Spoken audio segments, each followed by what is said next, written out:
Welcome to Eggs and Issues, a monthly business program presented by the Portland Community Chamber of Commerce. Listen weekday mornings to Ken and Matt on the WGAN Morning News. Eggs and Issues is supported by presenting sponsors Bank of America, Martins Point Healthcare, and Unum, in cooperation with Harvard Pilgrim Healthcare, First Light Fiber, and WEX.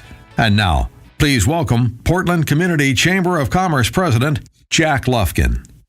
Good morning, everyone. Good morning. Thank you for coming to our second installment of this season's of Eggs and Issues. As mentioned, my name is Jack Lufkin, and I'm the volunteer chair of the Portland Community Chamber Board.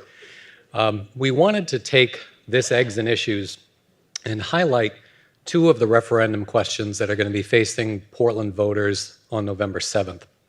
These are critically important issues, and we want to make sure that everyone has an opportunity to fully understand what's on the ballot. So we have two distinguished speakers with us today.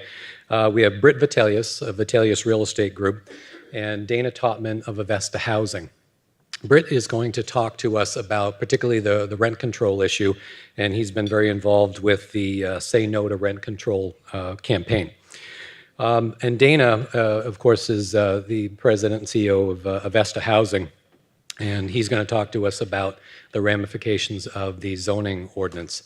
I also want to just give a quick shout out to Heather Sanborn, who's here today representing One Portland, which is a group that has formed to try to educate voters on exactly what the zoning ordinance could bring to the city of Portland in terms of its detrimental impact.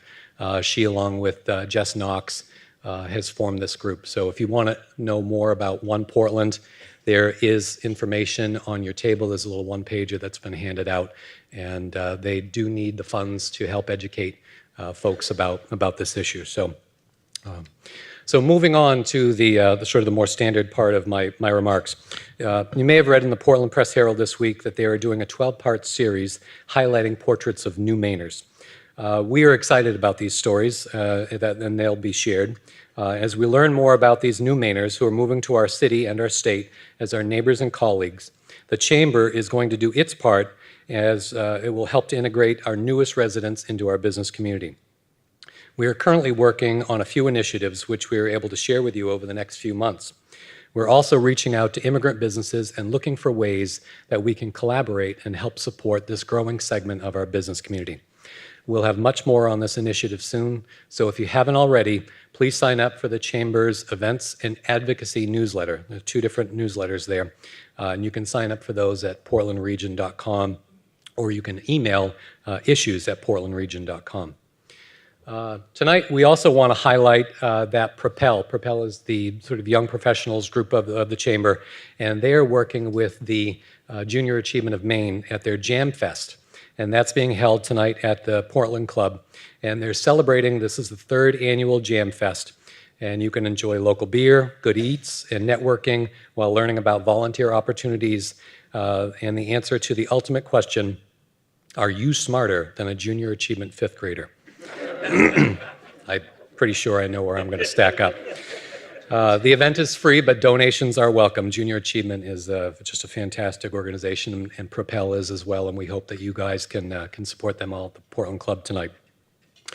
I would also like to announce that at our next Kegs and Issues event, that will be on December 11th, and it will be at Aura Nightclub in Portland. Registration is open for that event, and more details will be forthcoming. And if you attended the last one, you will probably be very likely to attend this one. What a terrific turnout and event that was. Now on to the show. We couldn't bring you Eggs and Issues without the generous support of our sponsors. So I'd like to take a minute and just thank these sponsors, and we'll give them applause at the end. Our presenting sponsors are Bank of America, Martins Point Healthcare, Unum. Our cooperating sponsors are Harvard Pilgrim Healthcare, WEX, and First Light. Our reception sponsors are Clark Insurance and KeyBank. And we actually have an open slot in our Eggs and Issues sponsorship. So if anybody would like to, normally these are all filled up, but we've just learned recently that we have an opening. So if anybody would like to contemplate coming on board as a sponsor, please contact the Chamber, Quincy Hensel. That would be fantastic. Our parking sponsor is CV and Mahar Engineers, and we couldn't do what we do without our production sponsor through Headlight Audio Visual. The Forecaster is our print sponsor, MainBiz is our e-media partner, and WGAN is our radio sponsor, who interviews each of our speakers and broadcasts live right here from the Holiday Inn by the Bay every month. WMTW-TV serves as our broadcast sponsor. We would also like to thank our special community partners, and those are Anthem Blue Cross and Blue Shield, Spectrum Healthcare, Oxford Casino, the University of Southern Maine, and Southern Maine Community College. AAA Northern New England and Springborn Staffing support our Tomorrow's Leaders and Entrepreneurs program, which allows area high schools to attend Eggs and Issues. And in the audience with us this morning, we have folks from Cheverus High School and Greeley High School. If you wouldn't mind just giving a wave so we can recognize you. Thanks for coming.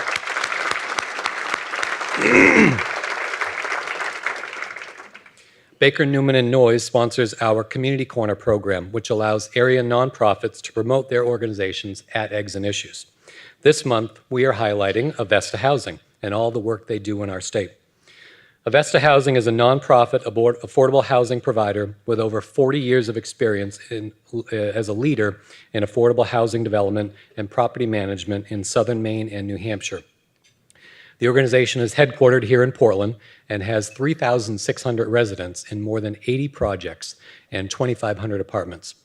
Avesta's mission is to improve lives and strengthen communities by promoting and providing quality, affordable homes for people in need. This dynamic nonprofit organization concentrates its work in 5 areas of affordable housing: advocacy, real estate development, property management, home ownership, and assisted living. Today, we have quite a number of folks here from Avesta. Drew Sigvardson is here representing the board of directors. And of course, we're going to hear from Avesta President and CEO Dana Totman shortly. He, again, is accompanied by lots of folks from Avesta. So if you are from Avesta, please also let us recognize you. Thank you for coming.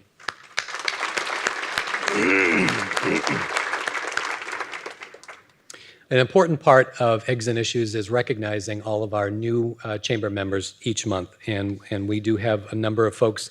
So if you are here from one of these organizations, please stand up and let us thank you for joining this great organization.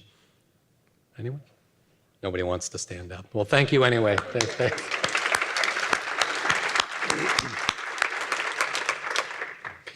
So now on to today's presentation. I do want to remind folks that we're going to give each speaker about 15 minutes or so, and there will be an opportunity for question and answers at the end of the program. And you can direct your question to either Britt or Dana. There are 3 microphones that are situated about the room. We do ask that you ask your question at a microphone. Please tell us who you are, and if you represent an organization, what that organization is. And we'll remind you of that when it gets there. But what I'd like to do now is I'll introduce Dana, and he'll come up and sit on the stage, and then I'll introduce Britt, and Britt will kick our program off. But Dana Totman is the president and CEO of Avesta Housing. When he began this role in 2000, Avesta was a small nonprofit with just 45 employees and $60 million in assets. His exceptional leadership grew the organization to 250 employees and $280 million in assets. Avesta is now the largest nonprofit developer of affordable housing in northern New England. For 17 years, Dana has been the steady drumbeat for new policies, funding, and programs to meet the growing need for affordable housing in the region and throughout the state. Prior to his time at Avesta Housing, Dana was the deputy director of the Maine State Housing Authority. He currently serves on the boards of the Greater Portland United Way and the Maine Real Estate and Development Association, among others. So I'd like to welcome Dana to the stage.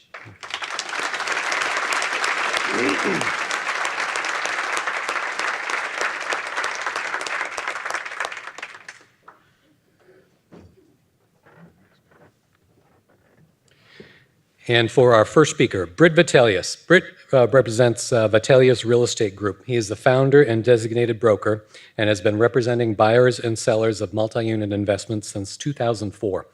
He established Vitalius Real Estate Group in January of 2011 to provide a full complement of residential, multifamily, and commercial brokerage services to clients. Britt is a yearly presenter at the Maine Real Estate and Development Association's annual Forecast Conference for the multi-unit sector, and he is a leader and advocate in the landlord community. Britt is in his fourth term as president of the Southern Maine Landlord Association, a group which seeks to keep landlords up to date on important issues, trends, and regulations. In the wake of the 2015 Noise Street fire, Britt became an active participant in multi-unit fire safety issues, and he was asked to serve on Portland's Fire Safety Task Force.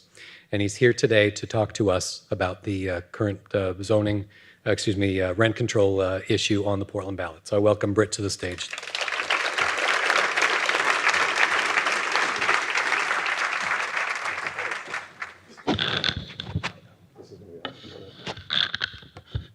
Good morning. I wear a number of hats, and in this community that have put me at sort of the center of this issue. I'm also on the board of the Chamber. I'm president of the Southern Maine Landlord Association. And when we saw this coming towards us on the ballot, this referendum, formed a coalition of folks, which we called ourselves Say No to Rent Control. We're now really going under No on Question 1. Affordability in housing is a challenge in Portland. It's a challenge all over this country. But housing policy is complex, and creating good, sound policy is the job of representative government who is informed by experts, legal counsel, and they create law through compromise and hashing out the complexities in the context of existing municipal law and state law. This referendum that's on the ballot does none of those things and is a danger to our community.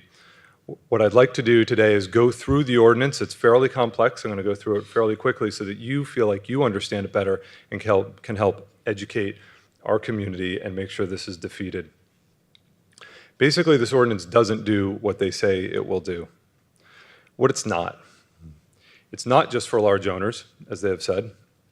It is certainly not targeted to benefit low-income tenants. It does not do a rent reset when a tenant leaves or a building sells.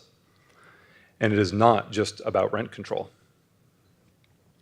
There are actually 3 distinct sections to this ordinance that are a complete rewrite of landlord-tenant law.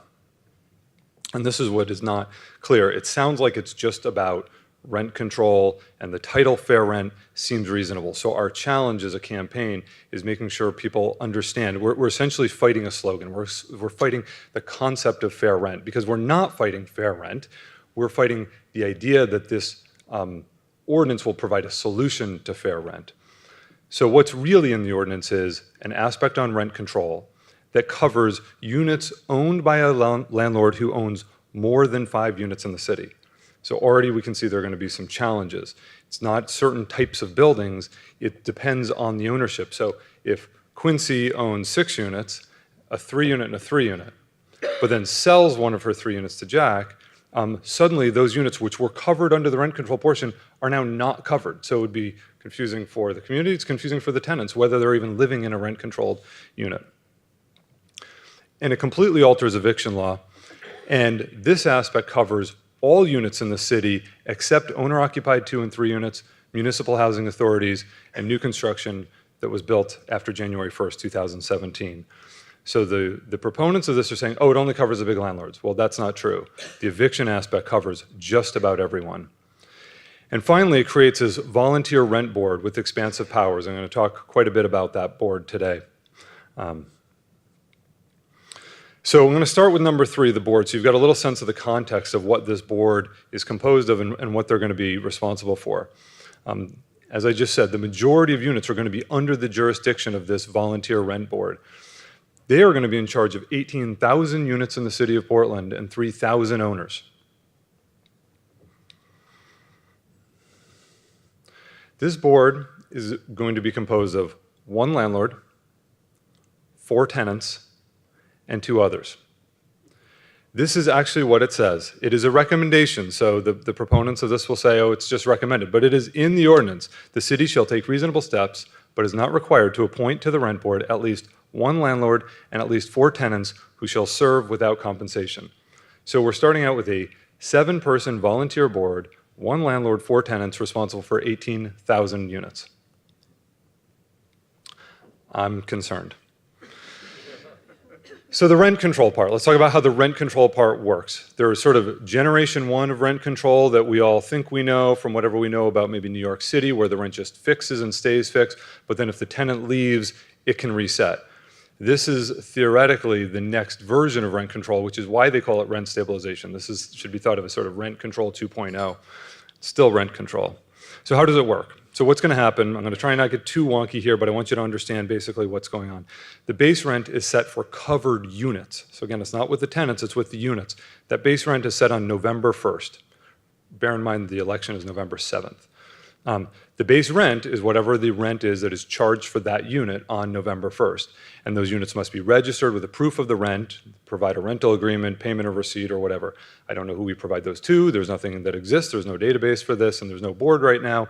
But after November 7th, we're going to have to go backwards and show what we were getting for rent on November 1st. And the unit registration fee, which just came into play a couple of years ago, which I was involved with and supported to increase fire safety in the wake of Noy Street. So there's already a $35 per unit fee, is going to increase to $65 per unit. So the increase limitation, so how does this work? Rents can go up, but first of all, they're set for the covered units and do not reset when the tenant leaves. So on November 1st, the rent is going to kind of stick to that unit. And so if you've got some wonderful landlord who has not raised the rent on that tenant for 10 years, well, too bad for that landlord, because now their rents are stuck and they're going to be stuck in this track.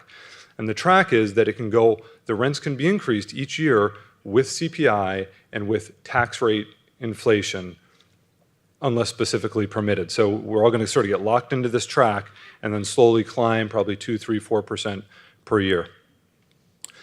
Now, what if somebody wants to improve a unit? What if a landlord wants to improve the unit and suddenly it's not the same unit? It's now a nicer unit and the rent should be higher. Well, after a renovation or other improvements, quote, a landlord may apply to the rent board, remember the rent board, 1 landlord and 4 tenants, may apply to the rent board for a determination of the appropriate increase in rent.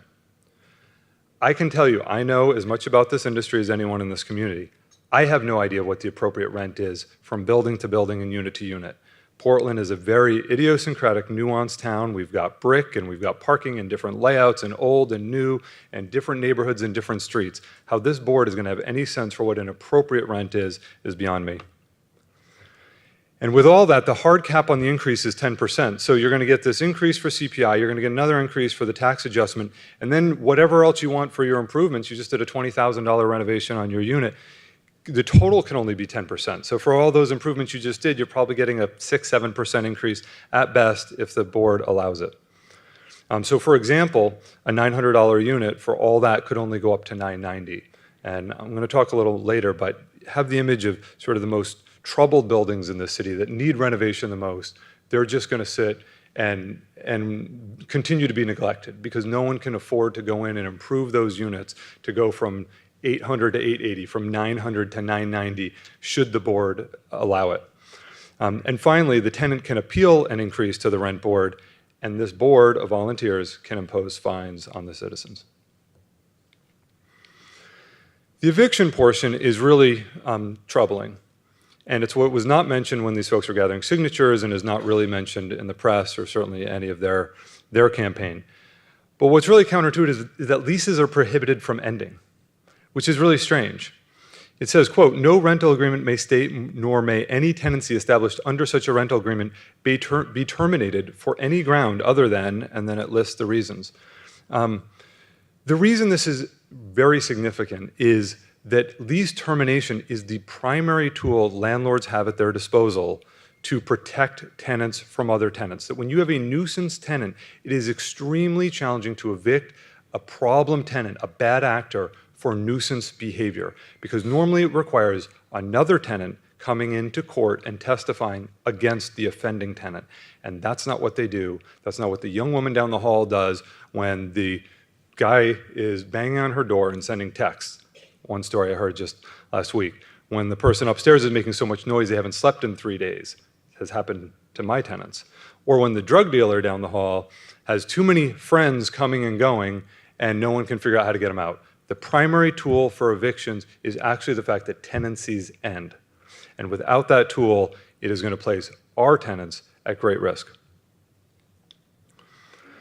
In addition, the time for extension, so now they've said basically you can't end a tenancy unless there's a reason. And on the face of it, that sounds reasonable. And so this is another messaging thing that's hard for us to go against is, well, you need to evict for cause. You can't just kick tenants out. You need a reason to kick them out. So they've tried to isolate it down so you can only get rid of them for a reason. But now instead of 30 days, you actually have to give 60 days, which seems very counterintuitive. If these are bad actors, why are we giving them twice as much time? Couple that with the fact that if it's a breach of the lease, they actually get 30 days to cure the lease. So they get 30 days to cure the lease, then a 60-day notice, then they can go appeal to their friends on the rent board. This is going to be a disaster. Other reasons for eviction: nuisance, waste, illegal conduct. And the real tool that landlords are provided with in this ordinance is that 5 complaints substantiated by the police in a 60-day period shall be considered proof of nuisance conduct. Now, while the police department locally has not come out in support of this, I don't think the police department or our tenants want 5 police calls to a building before we can get a tenant out. But that's what landlords are going to be forced to do is, I'm sorry he's making noise. I'm sorry he's texting you. Call the police. Call the police, because once we get to 5 calls, then we can do something. And again, a tenant can appeal an eviction to the rent board. So let's go through the rent board's authority and responsibility. They've got quite a bit on their shoulders. Application for rent increases, application for base rent increases, review the eviction notices, tenant eviction appeals, request for extension of time by landlords, mediating landlord-tenant disputes. I don't know why they're trained mediators, but perhaps they will be. Imposing fines, recommending amendments to the ordinance, and preparing an annual report to the council. We've tried to calculate, how many evenings a year, a month, this board will have to meet to manage their workload. We're thinking maybe 100 nights a year. Ultimately, we think this ordinance is going to be bad for affordable housing. We are concerned about affordable housing. Affordable housing is an issue, but this is not the answer. There's no guarantee that a low-income tenant will get a rent-controlled unit or that they will be able to even know if they're in a rent-controlled unit. If the building changes hands, it could change. We think it's likely there will be a decrease in affordable housing as some landlords seek to leave the landlording business. They can convert their building to condos. They can get out of it altogether. They can pursue short-term rentals, but some will want to just get out of the business. And I think it's going to hurt low-income tenants the most, because if we've got less housing, and if you're faced with the prospect that once you have a tenant, you can never ask them to leave, you can never have their tenancy naturally end, landlords are going to be less likely to take a risk on tenants with low credit score, low income, or lack of references. They're going to be at the end of the line when trying to get housing. Finally, these increased rental fees hit low-income housing providers the hardest. They are least able to increase their rents. Their rents are set by other institutions and standards. And so every time we increase the expenses for low-income housing, it just impacts their ability to provide quality housing for their clients. It's going to be bad for Portland. Rental units will not be improved because the rental increase is predetermined. The most neglected properties will remain as a blight on neighborhoods. I think probably many people in this room, we don't have to have a very long memory to remember Sherman and Grant Street and other parts of this city that fortunately have been revitalized, have been fixed up. A lot of money and hard work and risk has gone into fixing up our city. That would come to an end. There'll be less work for contractors because if there's no incentive to clean up your units and make them nicer so you can maybe get a little more rent, the floor sanders, painters, and installers will be impacted. We think it's likely there will be a property tax increase for single-family homeowners because you can bet that landlords, if this goes into place, that the big landlords are going to go file for a tax abatement. They're going to say their properties are not worth as much if they can't increase rents, if they can't take care of their buildings, and that's going to shift tax burden to single-family homeowners. Also, what we've seen in other communities is a stratification between old, rent-controlled housing and then the new high-end that's exempt. One thing they've tried to do with this ordinance is exempt new construction. It's part of Rent Control 2.0 because one of the raps was people wouldn't develop. But what happens is all the existing housing stock sort of stagnates. And for the folks who do want higher end rents, it's all the high-end stuff. It's all the new construction. So you get this real split between the middle and low income stuff and the new, and we can't fill in the middle.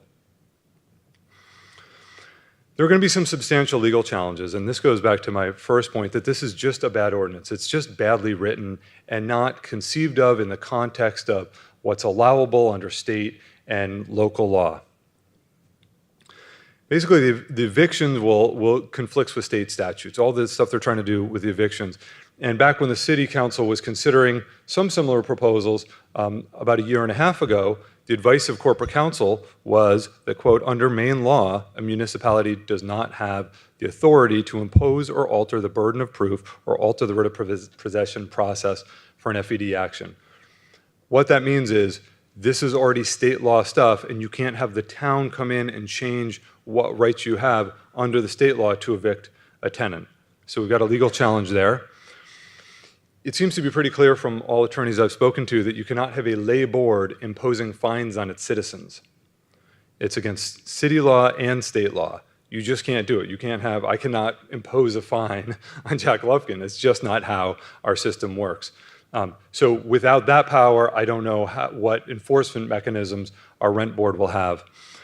And there's an internal inconsistency that just shows their lack of awareness of referendum ordinance, that the rent board is actually tasked with recommending amendments to the ordinance, but the ordinances cannot be changed for 5 years. Under referendum law, once a referendum goes into place, it cannot be touched by the city council for 5 years. So whatever goes in, we're just stuck with, and then they'll fight about it in court, but we can't tweak it. So here they've created a rent board recommending amendments, but you can't actually change it. Finally, as I've come to a number of times, it's going to just be a bureaucratic nightmare to have this 7-member volunteer board composed by a majority of tenants administering complex landlord-tenant law over nearly 18,000 units is not what we need for our city. So this is a complex ordinance. It's 16 pages. There's a lot in there. Thanks for hanging in there with me, but we really need to get the message out. We've got a strong coalition. We're having a rally on Lincoln Park tomorrow at 11 o'clock, but this would be terrible for our city. The message is out, the signs are going up, voting no on one. We appreciate your support and a better understanding to educate the people you're talking to so they can come out and be for affordable housing. It's okay to give permission to be for affordable housing and yet against this ordinance. And that's the message, that's our challenge to convey. Thanks very much.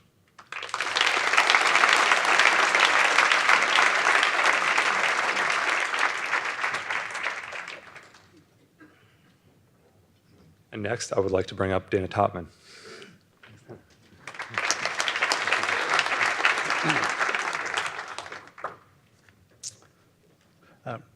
Thank you, Britt. And I want to thank Jack and the Chamber for inviting me to speak here this morning.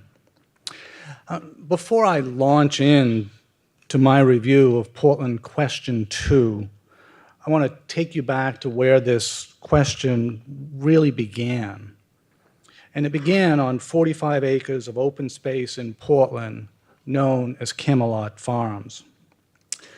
Camelot Farms is the last farm in Portland and is therefore precious to all of us. Under its current zone, Camelot Farms can be developed in its entirety with 80 single-family homes. As a matter of right, it can be developed right now for 80 single-family homes. Earlier this year, the buyer of Camelot Farms sought a zone change in order to develop 95 homes on smaller lots in one section of the property, while preserving 24 acres of land, opening it up to the public so that people could enjoy that land and access the Stroudwater River. This change would result in the homes being more affordable because they're on smaller lots and there's less roads to be built. And it would also protect open space and we'd have access to water. You can see on the screen that in dark green is what was being donated and made forever public. It really was and is a win-win situation. And after careful consideration to the rezoning proposal, the city's planning board voted unanimously to recommend that this be changed. And then the city council voted 5-4 to agree to the change. However, The neighbors of Camelot Farms found this zone change personally unacceptable, and they created a citizens' referendum to promote extraordinary power for abutters, just like themselves. And the referendum, now known as Portland Question 2, is written specifically for this unique situation at Camelot Farms. And it in no way translates reasonably or responsibly for the rest of the city. It fits what they need, it doesn't fit the rest of the city. So what is Portland Question 2?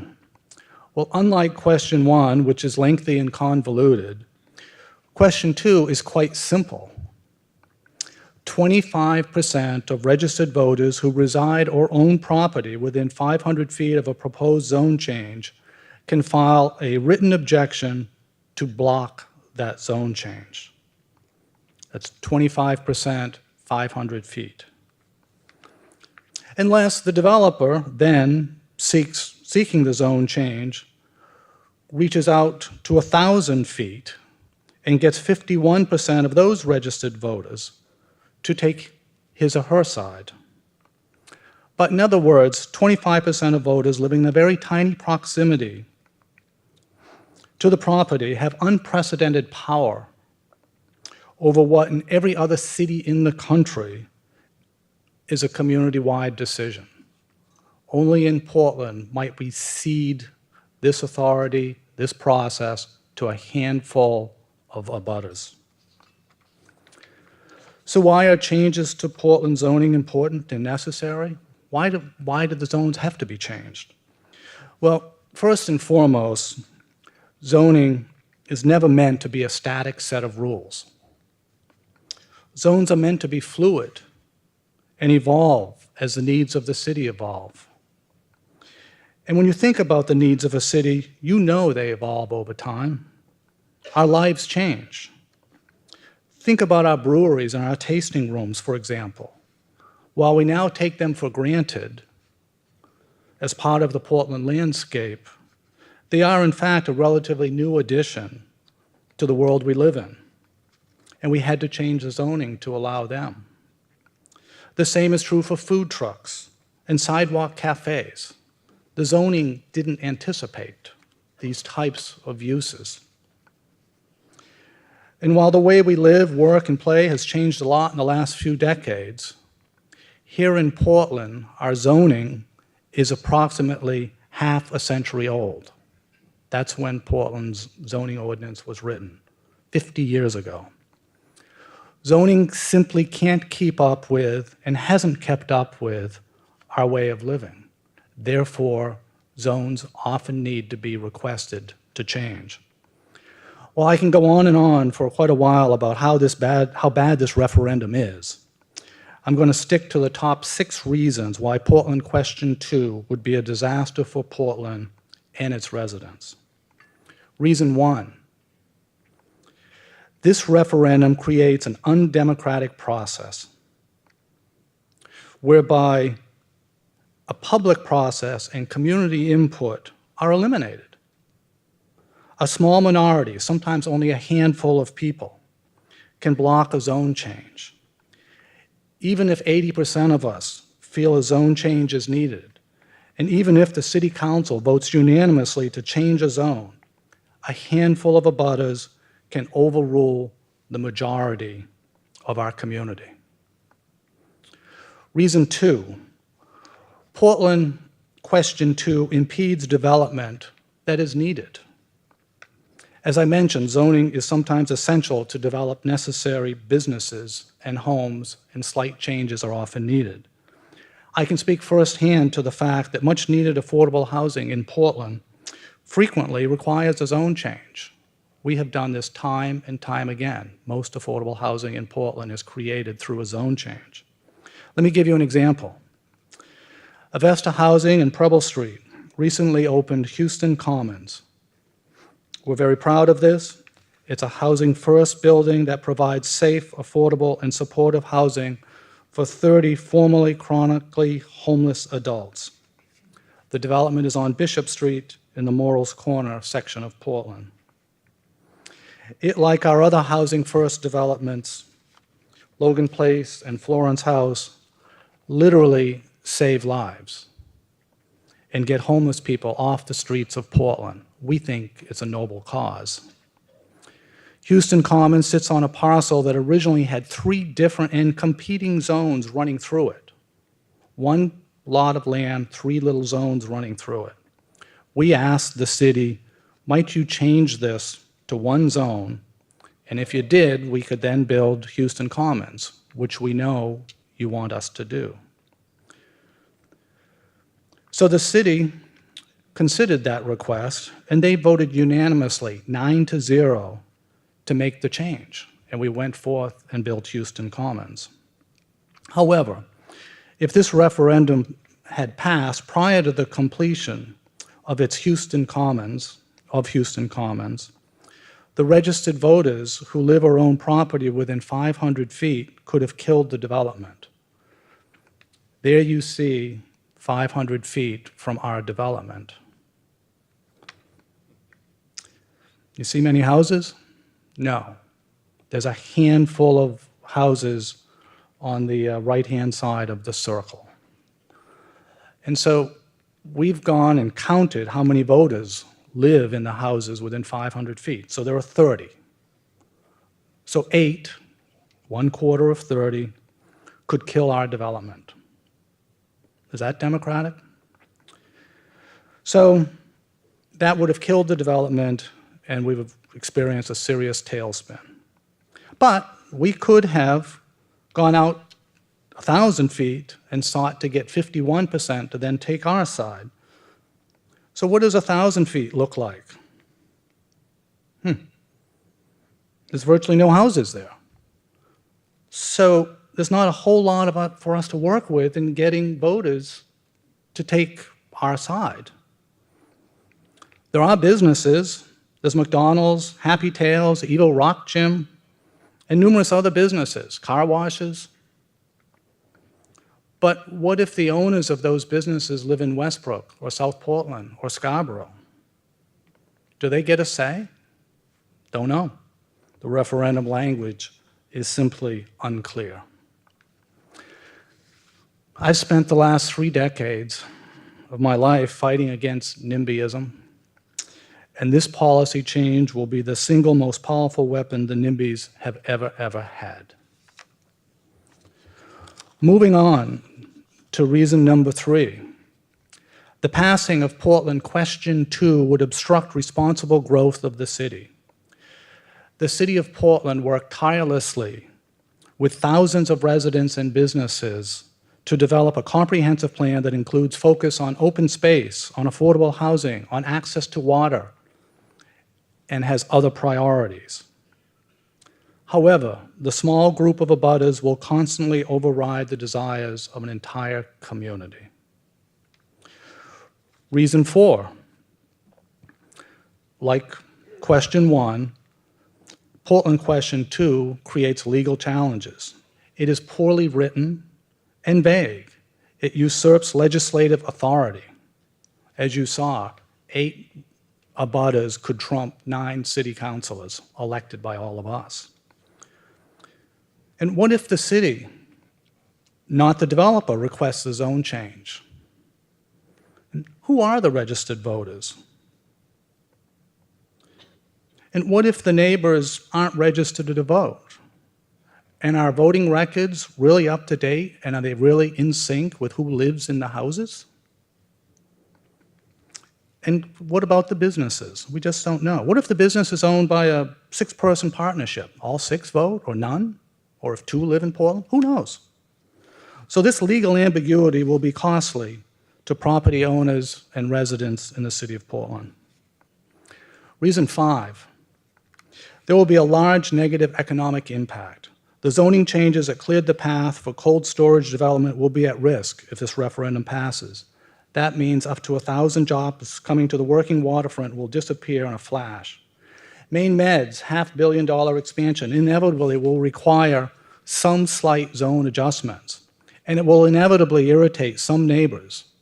What about the new WEX building? All of these could be jeopardized. Reason 6, If Portland Question 2 passes, the language in it prevents any alterations or improvements for 5 years. So even if we all, including the supporters, eventually agree it's a disaster, we're stuck.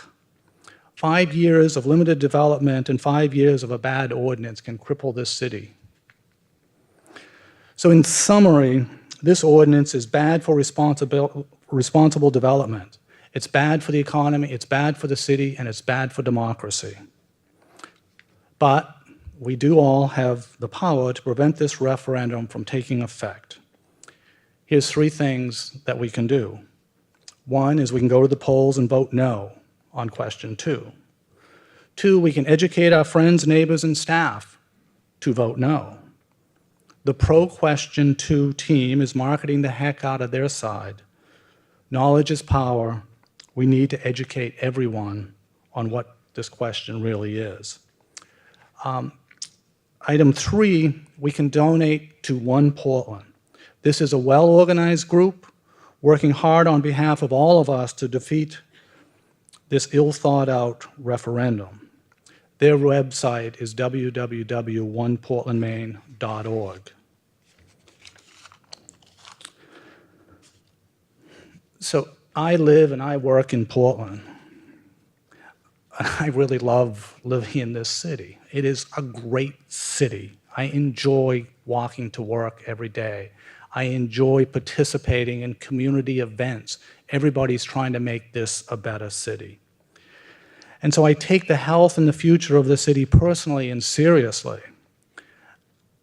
And I consider question 2 an assault on both the health and future of Portland. An assault on the future of Portland. So I'm going to work hard in the next months to defeat it. I hope you'll all join with me. Thank you very much.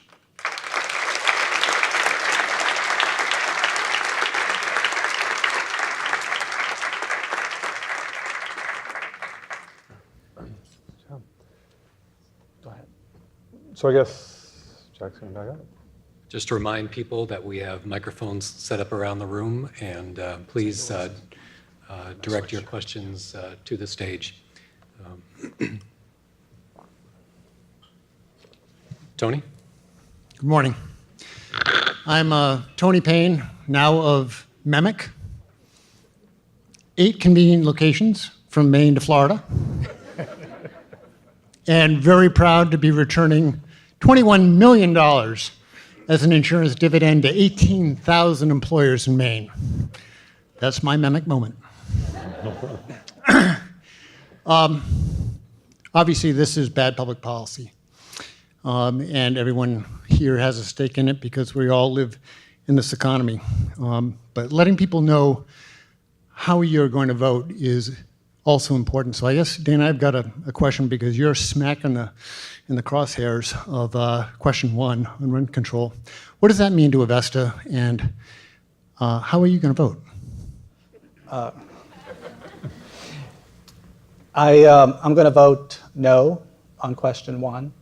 And I'm going to urge all of those at our organization to also vote no. While well-intended, there are 2 or 3 things, Tony, that scare me about question 1. That eviction process. We have 800 or so units in Portland. The vast majority are filled with wonderful people who have certain needs and behave really well. But for them to have to live with an unruly tenant who we can't get out because of this new eviction process, on top of existing state law, which is highly participatory, I think is just really unfair to our other tenants. So it's the eviction piece that upsets me the most. The bureaucratic buildup of trying to enforce this, I think, is real. I think there will be apartments lost and converted to condos or Airbnbs for people to avoid it. Reducing the supply isn't going to help with affordable housing. And I got to say, for our organization, it's going to cost us $24,000. That $30 fee times 800 units is $24,000 to pay for this new administration. That's $24,000 that we won't be providing to affordable housing help. So for those reasons, we're against number one. It may seem contrary to our mission, but having studied it and thought through it and to see how it's played out in other parts of the country, we don't think it's good for affordable housing.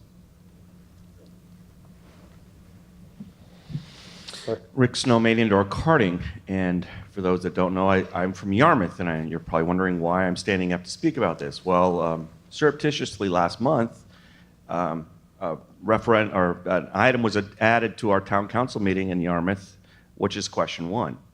So it's being spread not just to Portland, but it's expanding quickly to other communities. It will have a major impact on our taxes in Yarmouth because it specifically restricts and creates a rent board that, as you pointed out, probably has no legal authority. But it's happening, and so all of you in the room who don't live in Portland and vote in Portland, pay attention to what your town council is doing because it's happening. Thanks. Other communities certainly look to Portland. The City Council of Portland did pass 4 changes to their housing laws about a year ago that were reasonable and thought out through a long 8-month deliberative process, as it should be. And we as a landlord community supported those changes. South Portland just implemented essentially the same changes. And I think there was some state representative, when they saw this referendum come out for the rent control, said, "Oh, that's a great idea. Let's put it on the state, in front of the state senators." So absolutely, Rick, we need to beware that what starts here is quickly spreading. Claude Roganje, Executive Director of Community Financial Literacy. We work with many no mainers, and we know that 100% of those are low income. I'm sure that these policies are really bad for them, even though maybe those who are organizing these events are trying to maybe say they're going to help them. However, the Portland really has become very expensive a place to live, and it does not really favor these low income anymore.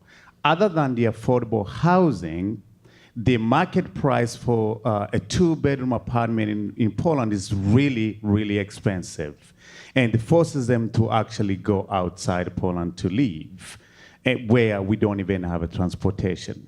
So I'm wondering, because these people are taking advantage of the whole market, which is very expensive, what are you proposing in the city to make the city affordable to these low-income people? Thank you. I certainly don't have all the answers to affordable housing challenges. I think what we've learned as we've really done a deep dive into this issue is that Portland is not unique right now. Most prosperous cities around the country are facing challenges. There's sort of this re-urbanization going on around the country. It's the opposite of the urban sprawl post-World War II. And so it's a challenge. And I don't think we have an easy answer. I think new development, when we have the experts come and talk and you read about it, the problem for not having enough housing is more housing, which really winds up being the intersection of these 2 referenda, is that on the one hand, they're trying to address the issue of affordable housing with question 1, and question 2 would cripple low-income providers' ability to build more affordable housing. So there are a lot of solutions, and I think we need to continue to seek out good solutions and look to other communities to see what they're doing to incentivize housing. Dana could talk more about, I think, Division 30 that just passed, where our city council did just give some density bonuses on our corridors for low-income housing. And transportation to integrate our community in that we are not just Portland and we are not just the peninsula. We are already seeing rents flatten, I would say, over the last 2 years, and I think we're going to have more data coming out that we'll be able to share at some point. Over the last 2 years, in part because a lot of the new units that are being built are outside of Portland. Now that doesn't address all the challenges of transportation, but this is a community issue. Housing is a community issue, transportation is a community issue, and we all need to be engaged. We're not saying this is not an issue, but we need to get engaged and contemplate the solutions and not let one group of activists who really has no experience, as far as I can tell, with housing policy, make housing policy for us. And that's the danger. I would add, I think Portland does have a few tools that they can work with. The Division 30 ordinance changes now allows significantly bonuses for if we make our units affordable, we're allowed to build a lot more units. And so it's a density bonus. And that's really a huge step, probably the biggest step I think the city has made in years to help with affordable housing. So that was a very brave and helpful thing the city did. I think there are other things the city can do. I think making sure that TIFs are made available for affordable housing developments. If the city, in fact, wants affordable housing and acknowledges it needs it, which I think they do, I think TIFs can help. Another thing I would mention is the city has land and buildings that it occasionally sells. So whether it's an old school or public works land, I think maybe giving it advantage to have that redeveloped with affordable housing is something the city can do. I think we may have missed an opportunity on the Reed School. We may have not got as much out of the public works land as we could have, but I think the city needs to really examine what it does with its public land and help make that available to affordable housing. It has, but I think we need to continue to do it. Ladies and gentlemen, unfortunately, that is all the time we have for questions this morning. Thank you for making yourselves heard.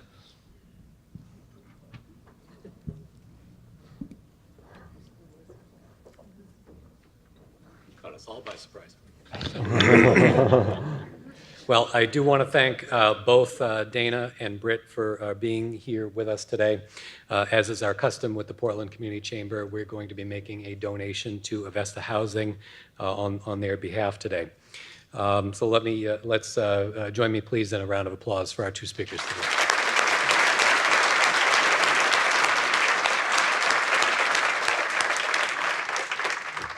As you can tell, these are complex issues. We want you all to be educated. I do want to just repeat one thing that Dana said.